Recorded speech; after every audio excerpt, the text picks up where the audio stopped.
Boa noite a todos. A gente tem a mania de mexer no microfone, né? Todo palestrante faz isso, né? Como se fosse melhorado o que o outro colocou. Quando a gente começa trabalhando, os trabalhadores da casa sabem o que eu vou falar.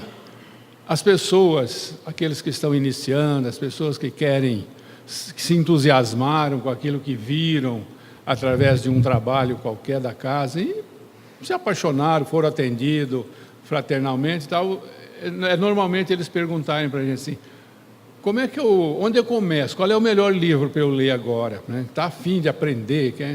Então, normalmente a gente recomenda o Livro dos Espíritos, né? Não recomendo o Nosso Lar, porque não dá, para quem está começando, é um susto, né?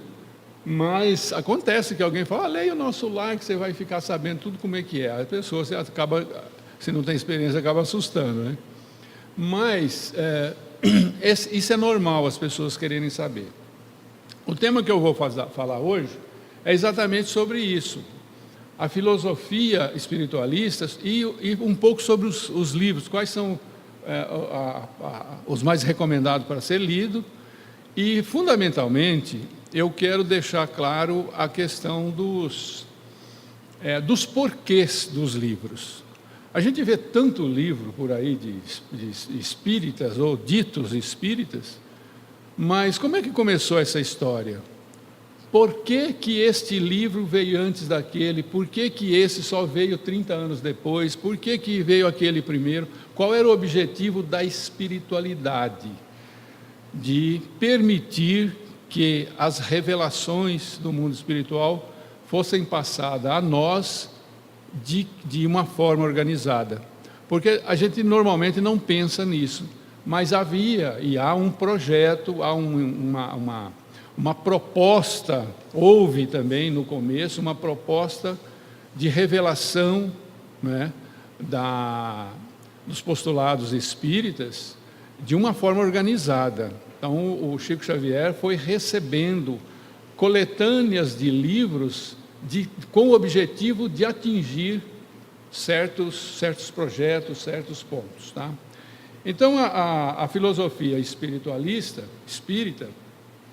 nós vamos começar com esse enunciado do Emmanuel, Tratado sobre a Imortalidade da Alma, a natureza dos espíritos, as suas relações com os homens, isso é filosofia espiritualista, as suas relações com os homens, as leis morais, a vida presente, a vida futura e o porvir da humanidade. Esse é o objetivo da literatura espírita.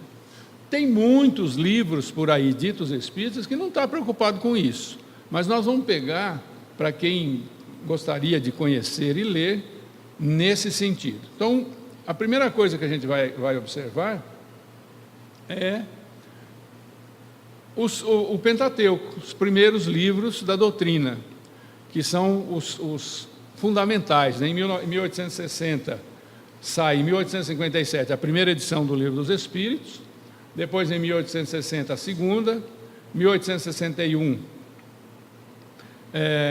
o Livro dos Médios, o Evangelho segundo o Espiritismo, em 64, depois 65 o Céu e o Inferno, e em 1868 a Gênese. Então esse é o Pentateuco, é o mais conhecido e o mais falado. Esses livros trataram, de uma forma geral,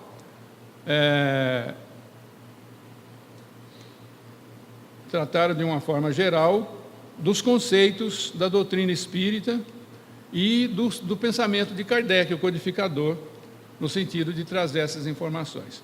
A primeira revelação que eu vou fazer para vocês, e não vai dar para eu entrar em minúcias sobre esse ponto, que é assunto para uma outra palestra, que se um dia eu for convidado para vir aqui de novo, né? Sobre o Livro dos Espíritos. Então, a primeira edição do Livro dos Espíritos, todos nós que conhecemos, inclusive os espíritas, dizem que são 501 questões. São realmente 501 questões no Livro dos Espíritos, primeira edição. Mas a doutrina espírita não são 501 questões, são 276 questões. Isso poucas pessoas sabem, é uma revelação que eu estou fazendo agora, uma outra hora, a gente vai ter oportunidade de falar disso. E o livro dos Médios, é uma continuação do livro dos Espíritos. Então, se vocês se derem ao trabalho de chegar em casa, pega o livro dos Espíritos e leiam em cima. Na primeira folha está escrito assim: Filosofia Espiritualista, que contém a doutrina espírita, no primeiro livro. No segundo livro também está escrito, na segunda edição, Filosofia Espiritualista, que contém a doutrina espírita. E no livro dos Médios vocês vão ler assim, continuação do livro dos Espíritos. Tá?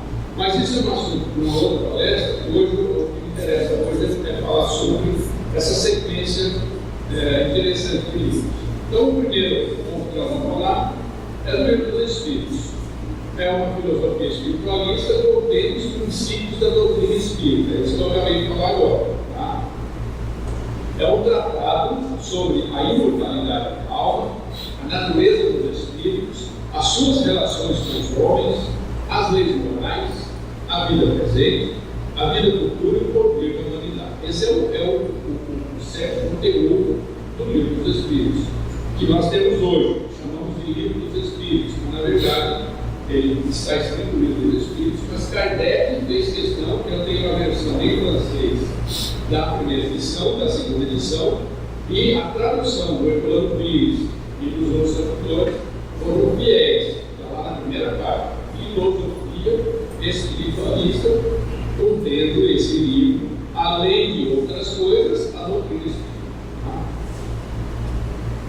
O outro livro, que é o livro dos Médios, ele trata do ensino espiritual especial dos Espíritos sobre a teoria de todos os gêneros de manifestação. Por isso que o Kardec separou tudo que diz respeito a essa comunicação, essa manifestação, os meios de comunicação com o mundo invisível, o desenvolvimento da mediunidade, as dificuldades, os tropeços que podem mudar a prática da doutrina. Kardec separou a partir da questão 200. Então, da 200 até a 276, ele transformou um livro que ele chamou de livro dos Médios. Por quê? Porque só se tratava nessas questões dos assuntos referentes à mediunidade. Então, o assunto era tão importante, o objetivo da doutrina espírita é tão ligado à questão das comunicações com os espíritos. Esse é o objetivo da doutrina, mostrar que além de os espíritos, as pessoas não morrerem, que a vida continua depois da vida. Além disso, ele também, a doutrina mostra que é possível até se comunicar com o mundo espiritual.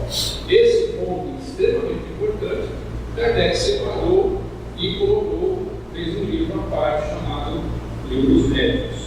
Um dia vai falar sobre isso, ok? Então é constituindo esse livro, então, a continuação do livro dos Espíritos.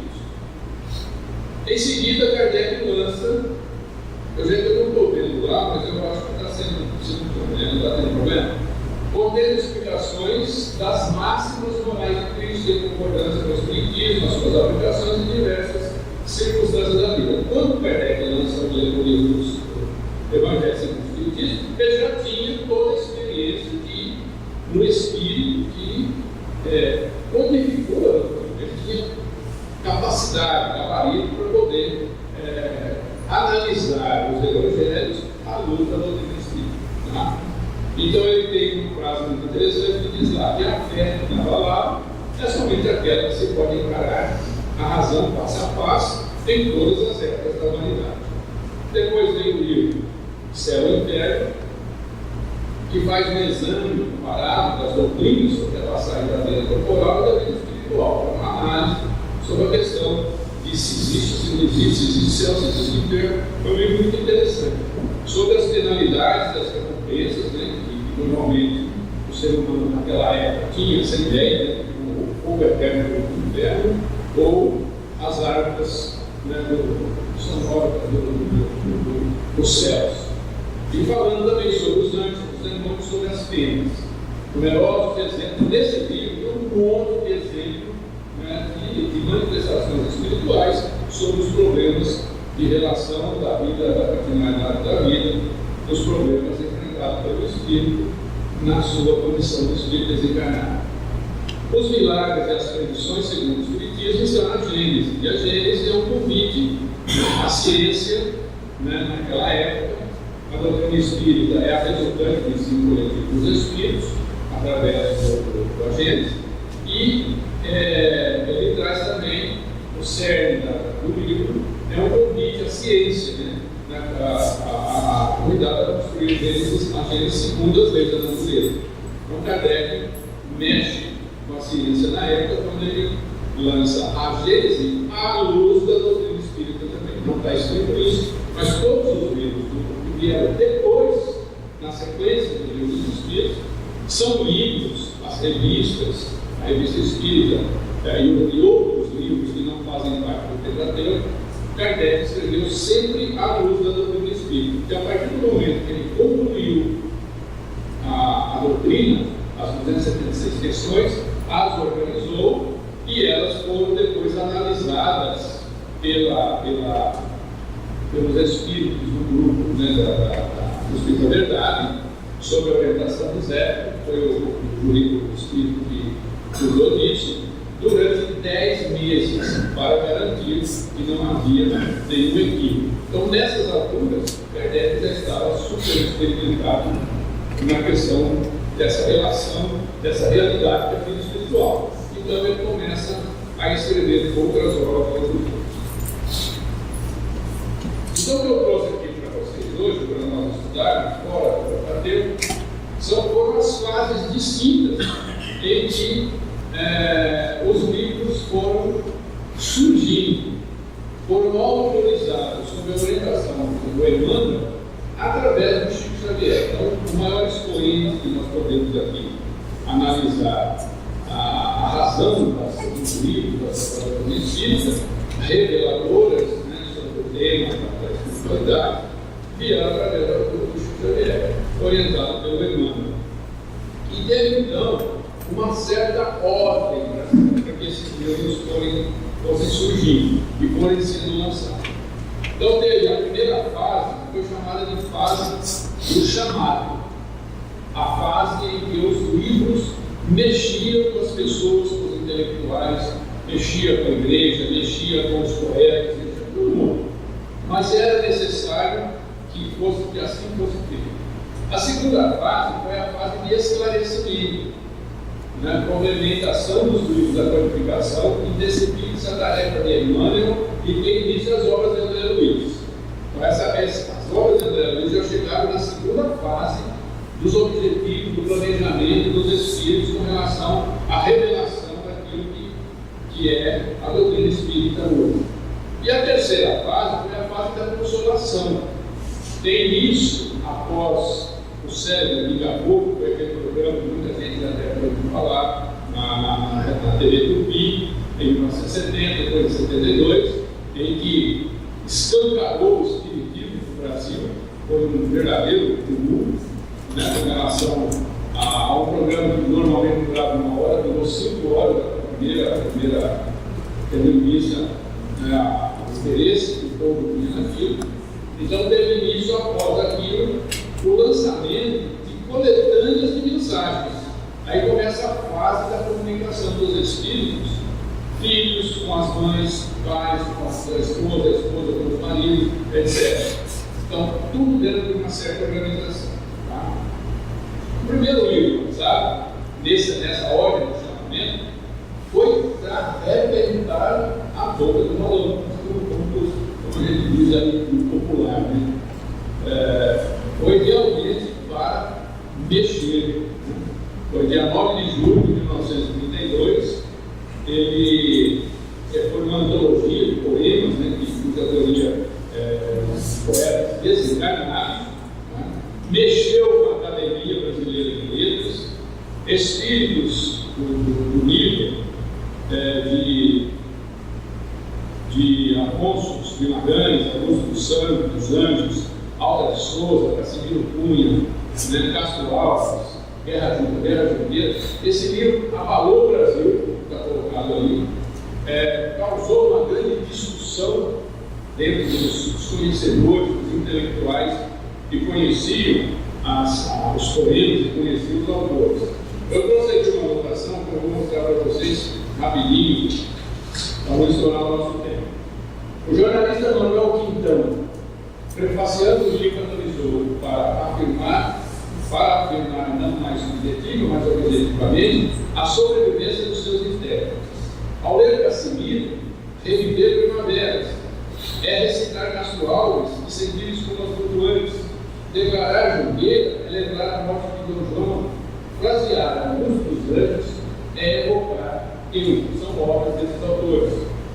Humberto de Campos escreveu para o jornal Diário Carioca: eu faltaria, entretanto, ao dever que me é imposto pela consciência, se não confessasse que, fazendo versos pelas penas do senhor Francisco Xavier, os poetas de que ele é intérprete apresentam as mesmas características de inspiração e de expressão que os identificavam nesse planeta.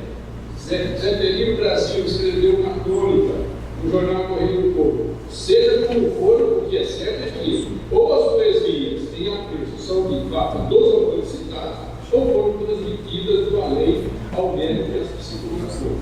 E assim, os jornais, as revistas, as rádios começaram a confrontar, a comentar e analisar a obra Parnaso do Além do Mundo, porque esse é o objetivo da humanidade: chacoalhar o que a doutrina espírita já estava presente no Brasil. Menor do que Steffi comentou: deve haver algo de divindade nesse fenômeno chamado Francisco Xavier, o qual sozinho vale por uma literatura inteira. O escritor Monteiro Lobato disse: se Chico Xavier produziu tudo aquilo por conta própria, então ele merece ocupar uma cadeira na Academia de Letras. E vai mais alguns que não há necessidade também de continuar lendo, para mostrar que o objetivo do primeiro livro, dentro da primeira fase, foi realmente provocar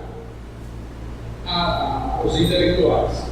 A famosa carta de uma morta, que todos os espíritos já leram, também tinha esse objetivo, onde Chico Xavier diz logo na primeira página, no primeiro capítulo: as páginas que vocês vão ler são de autoria daquela que foi na Terra a minha mãe, muito querida, que desencarnou nessa cidade em 29 de setembro de 1915. Isso foi escrito em 1935. Eu não tinha nem nascido. A Segunda Guerra Mundial estava 10 anos acontecendo.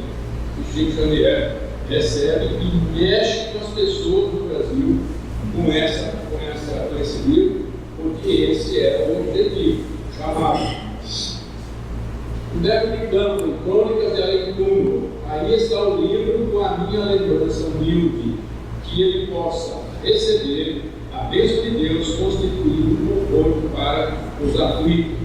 O livro Crônicas de Além do Mundo surgiu em 1937, 2 anos depois. Quando o livro explodiu no Brasil dentro dessa fase, a fase do chamado, foi o Brasil, coração do mundo, parte do Evangelho, que tratou de uma relação da missão coletiva, da missão dos objetivos do Brasil na sua missão de coração do mundo e parte do Evangelho. Veja todos esses livros, entre esses livros, muitos outros foram saindo de outros autores, mas nós vamos focar esse trabalho que eu estou fazendo no Chico Xavier e no objetivo da espiritualidade, publicando certas revelações numa certa ordem, num certo objetivo. A Caminho da Luz do Emmanuel, um dos mais belos livros, dessa grossurinha, desse tamanhozinho, eu acho um dos mais belos livros, o mais revelador de todos, eu acredito. Nosso esforço consistirá tão somente em apontamentos à margem da tarefa de grandes missionários do mundo e de povos que já desapareceram, esclarecendo a grandeza e a misericórdia do Divino Mestre. Nesse livro está bem claro, está bem definido toda a formação, todo o projeto, como aconteceu, com palavras simples e rápidas da questão da formação do planeta Terra, e lá está colocada a vida dos cavaleiros, o início da vida, no planeta Terra, muito bem definido lá. A segunda fase foi a fase dos esclarecimentos, né? A fase do esclarecimento começa com o Emmanuel fazendo revelações com o objetivo, né, contemplando os livros da codificação, e percebi que essa tarefa de Emmanuel no esclarecimento da história do cristianismo. Como se revelou, como aconteceu o cristianismo no mundo. Né? Se nós pegarmos a Bíblia e Atos dos Apóstolos, a gente vai entender em poucas folhas, poucas linhas, como é que aconteceu o início do cristianismo no mundo, né? Porque foram os Atos dos Apóstolos. Mas, na verdade, Emmanuel começa a lançar alguns romances, né? Revelações romanceadas, mas, na verdade, super esclarecedoras de como se deu o começo do cristianismo no mundo. Iniciando pelo Há 2000 anos, o livro Há 2000 anos, né? Onde ele faz uma narrativa de Emmanuel a respeito de uma das suas encarnações como senador romano e o seu encontro com Jesus. Então ele faz, quem já leu há 2000 anos, se encantou com o livro, porque, embora seja romanceado, ele é uma verdadeira obra didática sobre o começo, o início ali, onde o próprio senador Públio Lemos tem até um encontro pessoal com o Emmanuel, com Jesus, e a gente sabe que o Emmanuel hoje é o próprio que esteve lá. Então tem a história, hoje Emmanuel conta a história do início do espírito do cristianismo no mundo. Logo em seguida, há 2000 anos, surge o livro 50 anos depois. Esse livro é uma outra coisa interessante, um outro aspecto interessante que precisa ser observado. Eu já ouvi palestrantes falando sobre o livro 50 anos depois, se referindo a um livro que teria a história da reencarnação, né, do senador na condição de escravos 50 anos depois, né, do acontecimento narrado em 2011. Isso não é verdade. O livro 50 anos depois não tem nada a ver com o livro há 2000 anos. 50 anos depois é a reencarnação do senador 50 anos depois da explosão do Vesúvio. O Monte Vesúvio entrou em erupção, dizimou a cidade de Pompeia, a tragédia acabou matando todo mundo, e lá estava o senador, já velho, já aposentado, família, e ele morre. E nasce 50 anos depois do Vesúvio, não tem nada a ver com os 50 anos, né, de 2000 anos. Quem quiser ver isso, pega a primeira folha, o primeiro capítulo lá do livro 50 anos depois, no prefácio, Emmanuel se dá ao cuidado de dizer: não confundam as coisas. Nós estamos falando de pessoas que estiveram lá, mas não foi 50 anos depois de lá, foi 50 anos depois do Vesúvio. Isso é interessante a gente entender para poder aproveitar bem a leitura, né? Depois vem um livro chamado Paulo Estevam, o mais espetacular, um dos mais espetaculares romances, revelações didáticas e romanceadas do Emmanuel. Então, no livro Paulo Estevam, ele faz é o ato dos apóstolos esmiuçados. Aquilo que está em 20, 30 folhinhas no ato dos apóstolos é o livro Paulo Estevam com detalhes.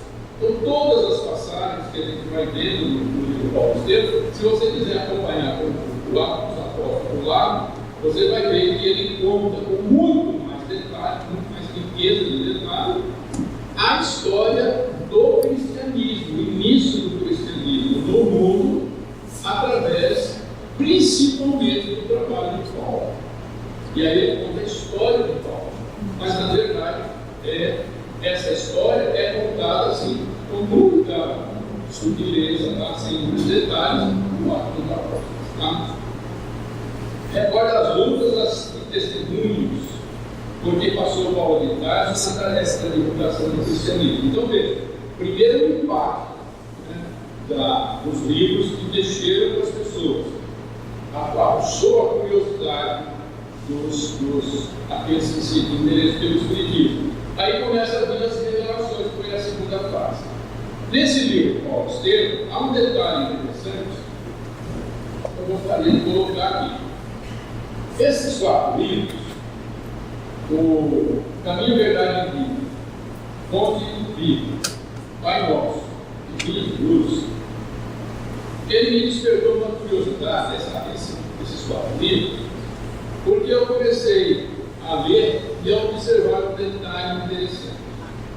Esse livro é composto, esses 4 livros, cada um deles é composto de 180 mensagens. 180 mensagens em cada livro. Os 4 livros que estão entrelaçados têm o mesmo objetivo, dentro do esclarecimento e a segunda fase, que é a complementação, como está colocado, dos livros da codificação, intensifica-se com essa tarefa de contar a história do cristianismo. E dentro desse contexto, estão lá os 4 livros que o Emmanuel fez questão de editar através do Espírito Xavier. Sempre tardios no aproveitamento das oportunidades preciosas, muitas vezes, no curso das existências renovadas, temos desprezado o caminho indiferentes ante aos patrimônios da verdade da vida. Esse é o objetivo desses 4 livros. Mas ali, como eu já li as 720 questões, são 180 em cada livro, onde eu peguei uma tarefa uma vez de ler uma de cada livro todo dia. Então eu lia 4 lições. Toda manhã eu lia a um, de outro, a um do outro. No dia seguinte a 2, a 2, a 2. Eu lia 4 lições todos os dias até chegar no final dos 4 livros. Não cheguei ali. Mas, em dado momento, eu comecei a perceber um detalhe. O Emmanuel evoca demais trechinhos dos evangelhos, e cada trechinho, cada pincelada do evangelho, e de algumas cartas de Paulo, ele pincela aqueles detalhes e desenvolve ali um raciocínio sobre aquele tema. Aí eu comecei a perceber que tinha uma quantidade enorme das cartas de Paulo, em comparação com os evangelhos. Aos Coríntios, a carta aos Tessalonicenses, não sei o quê. Como eu sou pesquisador, eu resolvi fazer uma pesquisa e descobri uma coisa importante. No livro VL Vida e Luz, CVV Caminho, Verdade e Vida, PN como nosso, FV Fonte de Vida,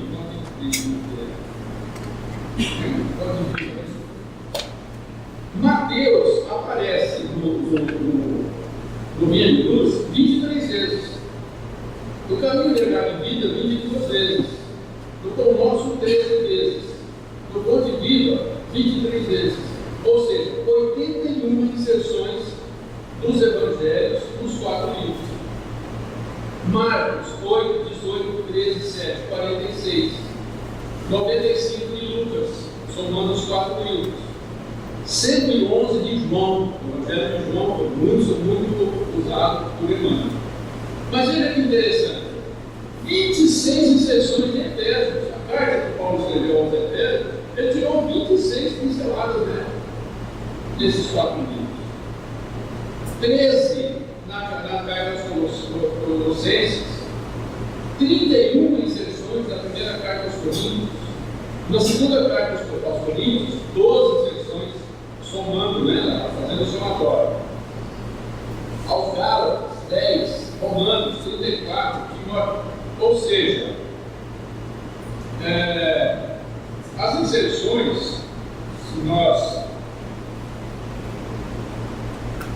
se nós olharmos, foram 333, porque essas continhas não aparecem ali, mas estão aqui, 333 inserções dos evangelhos, 216 inserções das epístolas da Bíblia, 171 de outras cartas, cartas de Tiago, cartas de Pedro, outras inserções, 171. Ou seja, 387 inserções nesses 4 livros, fora do Evangelho. Aí eu perguntei para mim mesmo, por quê? Qual o interesse do Emmanuel em citar cartas de Paulo nesses 4 livros? Aí eu descobri uma coisa muito mais interessante. Isso está no livro Paulo Estevam, que eu trouxe o livro, vou fazer questão de ler o livro, porque senão, para vocês verem, isso é interessante. No livro Paulo Estevam, conta a vida de Paulo. Todo mundo sabe disso. E a relação dele com Estevam. Então, veja que interessante. No capítulo 7 da segunda parte do livro de Paulo, na primeira parte conta a vida de Saulo, depois que ele se converte, a vida dele como convertido. Ainda Saulo, mas convertido. Ele vai para o deserto, ele fica lá 3 anos, depois ele vem, ele começa a evangelizar, etc. Mas chega um momento que ele fica velho, como todo mundo fica velho, ele ficou idoso. Paulo, aonde ele passava, ele fazia uma igreja, iniciava uma igreja. Igreja naquele tempo não é o sino, o crescia, não era isso, era nas casas das pessoas. Ele arrumava um grupo de pessoas que aprendiam, gostavam da sua pregação, e essas pessoas resolviam criar ali um núcleo religioso do cristianismo. Aí ele ia para outra cidade fazendo alguma coisa, ficava lá mesmo, 2 vezes, 3 vezes, fazia outro, aí ia para outro lugar, e saiu pela região toda, fazendo, pregando e criando e abrindo, iniciando. Mas acontece que naquela época as coisas complicavam, tinham lá as interferências, então eles mandavam um mensageiro: Paulo, você precisa vir aqui em Corinto, você precisa vir aqui na Tessalônica, está havendo purificação, você precisa evitar. Aí ele ia e resolvia o problema, fazia lá umas pregações. Daqui a pouco chamavam eles lá, chamavam Paulo de novo. Aí Paulo, chegou uma hora, isso está narrado no capítulo 7, e o capítulo 7, ele conta toda a história de Paulo, no sentido da sua vontade, dos seus desejos. Ele tinha um sonho, Paulo. O sonho dele era pregar em Atenas, a cidade dos intelectuais, a cidade dos pensadores, homens que seria fácil divulgar o cristianismo lá em função da inteligência que residia naquela cidade. E foi a maior decepção da vida dele, porque até as pessoas mais simples passavam por ele, fazendo pregação na rua. Esse cara é doido, esse homem vai ter uma vestia, um maltrapinho. Ele está querendo falar dos deuses. Aqui quem fala dos deuses são os pensadores, os grandes nomes da vida dele. Ele ficou decepcionado. Ele já estava com vontade de ir embora de lá, porque todo o sonho dele foi por água. Nisso acontece que Silas aparece lá em Atenas, dizendo para ele: olha, vamos para Corinto, nós estamos fazendo você lá. Ele deu, graças a Deus, porque eu queria sair e achar um lugar. Vamos de navio? Não, vamos a pé, porque eu vou fundando mais umas igrejas aí. São 63 quilômetros, 63 quilômetros que ele andou a pé, em vez de ir pelo mar, ele pelo ele vai a pé, voltou para Corinto. E lá também estava o casal, o Átila e o que o recebeu no deserto. Então ele vai para Corinto. E lá em Corinto ele ficou algum tempo, mais de ano, vivendo, trabalhando, pregando na igreja, fazendo as suas palestras, etc. Mas os mensageiros continuaram chegando, pedindo para ele viajar. Ele não vai estar lá.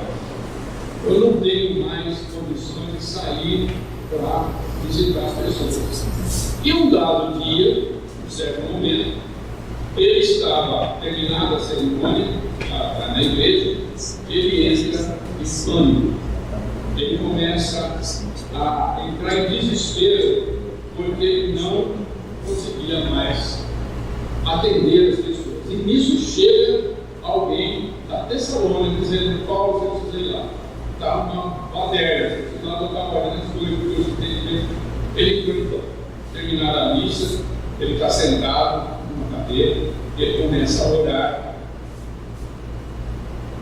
E ele diz o seguinte: sim, agora eu vou ler esse texto, depois você escreve, eu leio em casa.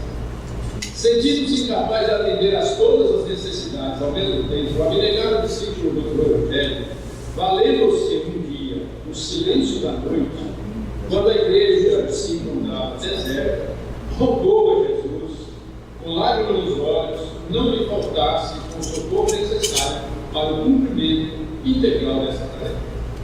Terminada a oração, sentiu-se envolvido em branda claridade, teve a impressão nítida de que recebia a visita do Senhor. Genuflexo, experimentando invisível comoção, ouviu uma advertência serena e carinhosa. Não temas, dizia a voz.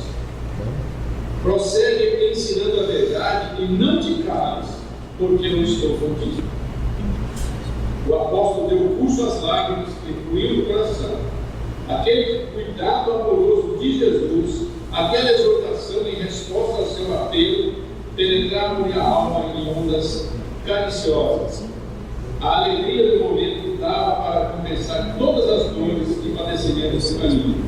Desejoso de aproveitar a sagrada inspiração do momento que urgia, pensou nas dificuldades para atender às várias igrejas da terra. Tanto bastou para que a voz dulcíssima lhe comentasse: não te atormentes com as necessidades do serviço. É natural que não possas mais assistir as pessoas a todos, pessoalmente a todos, ao mesmo tempo, mas é possível que a todos satisfazeres simultaneamente pelos poderes do Espírito. A voz que ele ouviu. Ele procurou entender o que conversa era aquela. Procurou atinar com o sentido justo da frase, mas teve dificuldade em não conseguir. Então a voz prosseguiu dizendo com brandura: poderás resolver o problema escrevendo. Poderás resolver os problemas das igrejas escrevendo. A todos os irmãos em meu nome. Poderás escrever a todos eles em meu nome. Os de boa vontade saberão compreender, porque o valor da tarefa não está na presença pessoal do missionário, mas no conteúdo espiritual do seu verbo, da sua exemplificação da sua vida. E aí vem a revelação mais bombástica que eu já vi nesse livro. Doravante, Estevão permanecerá mais chegado a ti, transmitindo-te meus pensamentos. E o trabalho da evangelização poderá empenhar-se em benefício dos sofrimentos e das necessidades do mundo. Estevão é médico de Jesus e Paulo é médico de Estevão. E esse capítulo 7, está escrito aqui, as epístolas. Nós espíritas não temos o costume, o hábito de ler as epístolas. Por isso que Emmanuel inseriu 200 e tantas inserções, 216 inserções das epístolas, para nos convidar a ler as psicografias de Paulo. As epístolas são psicografias de Paulo, que o médico que ditava para ele era Estevão, que por sua vez era médico de Jesus. Não é fantástico para vocês? Poucos de nós sabemos disso. Então eu convido a vocês todos, a nós todos, a ler as epístolas. Na Bíblia, está lá. Agora, cada um de nós que frequenta uma casa espírita, à luz da doutrina espírita, nós podemos ler as epístolas na íntegra. íntegra e não em pedacinhos, como Emmanuel nos convida a fazer isso. Perceberam o objetivo desses 4 livros? Então a gente precisa também ter um discernimento e entender que as cartas de Paulo foram escritas na linguagem daquela época, para aquele povo daquela época. Então, quando a gente vai lendo isso, tem encontra lá uma coisa assim, será que o Paulo falou uma coisa desse jeito? Falou daquele jeito. Mas o objetivo não é o que ele falou, como ele falou, é a essência da mensagem. A gente vai ver maravilhas e a gente vai descobrir que Paulo é do Espírito, embora o Espiritismo ainda não existisse naquela época. Então, por isso que eu trouxe esse livro. Fiz questão de ler direto, porque olha, esse livro eu já li umas 2 ou 3 vezes e agora eu estou estudando. Não estou lendo nada, eu estou estudando. Porque quando a gente lê é uma coisa, quando você estuda é outra coisa. Tá bom? Então vamos lá, vamos em frente agora. Ainda dentro dos esclarecimentos, vem a vez de André Luiz. Aí André Luiz vem e faz, rebenta tudo de novo, revelando coisas que deixou os próprios espíritas atônitos, lendo as revelações de André Luiz. Então vieram lá 16 obras, né? Irmãos do Mar, os mensageiros, os funcionários, poderes da vida eterna, depois o mundo maior, esse aqui não está no livro, libertação. Eu estou lendo libertação pela segunda vez agora, esses dias. A libertação, não, desculpa, ação e reação. Entre a terra e o céu, lá nos princípios, nos domínios da mediunidade, ação e reação. São livros, são obras de André Luiz que são reveladoras, ainda são esclarecedoras, ainda dentro da fase do esclarecimento. Tá? Então, vem ali ainda mais a Evolução do Mundo. São obras que nós, depois de alguns anos dentro da doutrina espírita, já temos condições de ler de novo esses livros, agora com uma outra visão. Porque eu, quando leio de novo esse livro, eu descubro, eu tenho muita coisa para aprender e descubro o pior é que eu li aquilo lá e não percebi. Aí, a bagagem que a gente vai entender, vai sendo melhor na vida. Aí vem a terceira fase, que é a fase da consolação. Na fase da consolação, a partir de 1974, a editora do Meu Espírito Santo publica a primeira coletânea de mensagens do Chico, né? Com o objetivo de consolar. Aí vem as cartas dos filhos, das mães, dos maridos, etc. Publica a primeira coletânea de mensagens e logo a seguir o Grupo Espírita de Emmanuel, de São José dos Campos, dá continuidade a essa fase que continuou até o desencarne do Chico Xavier. Essas obras todas tiveram esse objetivo, né? Tem início após a série de 14 com o lançamento dessas coletâneas de mensagem das famílias, dos familiares que voltam das fronteiras, né, da morte, para dizer: olha, estamos vivos, continuamos vivos. Aí surgiram alguns mais clássicos dentro dessas coletâneas, que se transformaram em livros, alguns mais clássicos, né? O Jovens Valentes, né? São várias cartas de jovens que escreveram às famílias, às mães, aos pais, dizendo e falando como eles estão lá. Então, o objetivo dessa fase era a fase da consolação, para mexer com as pessoas, para as pessoas entenderem, depois da primeira e da segunda fase, que a vida realmente continua no mundo espiritual. Eu não tenho dúvida nenhuma quanto a isso.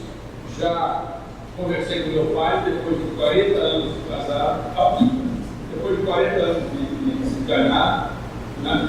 Ele surgiu, né, numa reunião que eu estava em Teresina, no Piauí. Não tinha nada a ver com a história.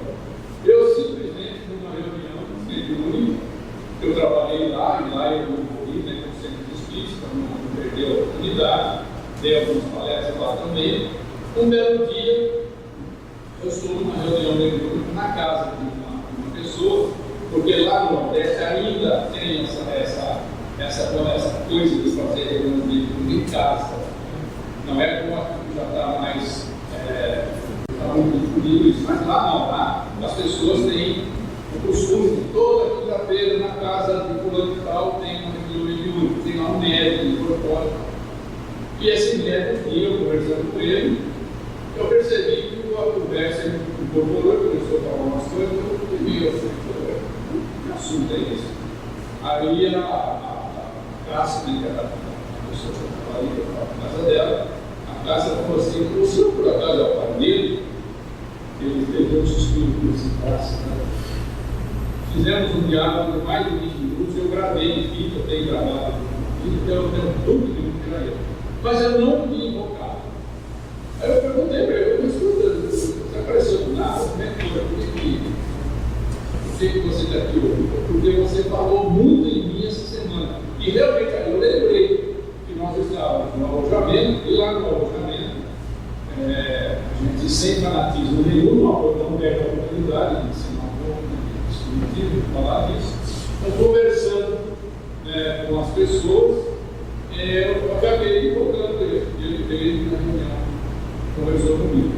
É uma consolação realmente, porque a gente, pensando, eu tenho 40 muita coisa interessante.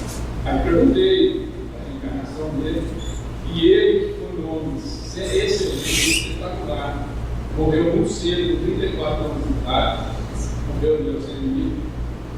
E eu perguntei a ele, né, você deixou a vida tão cedo? Havia lá uns problemas na vida que ele falou: olha, meu filho, muitas vezes a morte é um resgate. Quando ele falou isso, eu entendi por que nós ficamos órfãos muito cedo. Porque se ele tivesse continuado vivo, a nossa vida seria diferente do que é hoje, e do que foi depois do desencarne.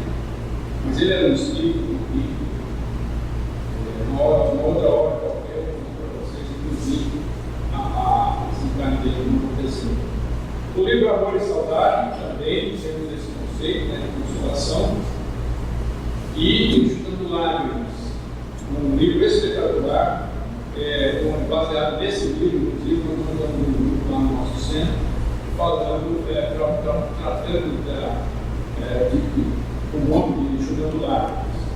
E os espíritos que vinham nessa reunião falaram: esse grupo é uma bênção do mundo, porque nesse grupo que a gente trabalhava, a gente tinha a oportunidade de dizer: olha, aqui, agora, encontrei meu filho, estou procurando a mais de 20 anos. Família chegava para falar: olha, nós conseguimos nos reunir nessa reunião. Então era um trabalho de consolação que a gente aprendeu dentro, né, desses livros. Enxugando Lágrimas. E depois veio uma série de livros importantes para quem quiser conhecer, quem quiser ler, né? Diálogo com as Sombras, muito importante para quem faz a doutrinação, quem faz o diálogo com os espíritos, com as reuniões mediúnicas. Roteiro, Invisível, Roteiro, a Nova. Memórias do Suicida, um livro espetacular da João Pereira. Memórias do Suicídio. Eu li esse livro, me emocionei muitas vezes, em muitos momentos. Não tive coragem de ler de novo, porque tem outras coisas para ler, e é um livro dele, mas ele faz umas revelações espetaculares com relação à questão do suicídio. Essa história de falar assim: suicidou, vai para o quadro do suicídio, não é assim. Não funciona desse jeito. Só para vocês terem ideia, há um momento nesse livro que ele diz assim: enganam-se muitas pessoas que acham que uma criança de 15 anos de idade que matou a menina de 14, que se matou por conta do amor entre os dois, vai provar um suicídio. Não é assim. Não há ali nenhuma maldade, nenhuma criminalidade, um desequilíbrio de dois órgãos, duas crianças. Então, o tratamento, a receptividade do espírito suicida é em consequência da razão pela qual ele fez isso. Então, essa história de falar todo suicida vai provar o suicídio, não é assim. Lendo esse livro, a gente aprende o que é realmente a situação de espíritos que vão a via do fato de terminar sua vida através do suicídio. Modernamente, as obras de Inácio Ferreira, do Limiar do Abismo, com unidade que a gente chama Marcelo. Esse livro aqui é fabuloso, Semente de Luz. Esse livro tem 600 psicografias de Chico Xavier, do espírito Arthur Joviano, Nélio Lúcio, na casa, na residência do Arthur Joviano. Arthur Joviano, ele era o diretor da Fazenda Modelo. A Fazenda Modelo, naquela época, era o que é o IBAMA hoje para nós. Era o órgão federal que cuidava do programa de regulação das terras, de abrir fazendas, de criação de gado, remédio, etc., veterinários, etc.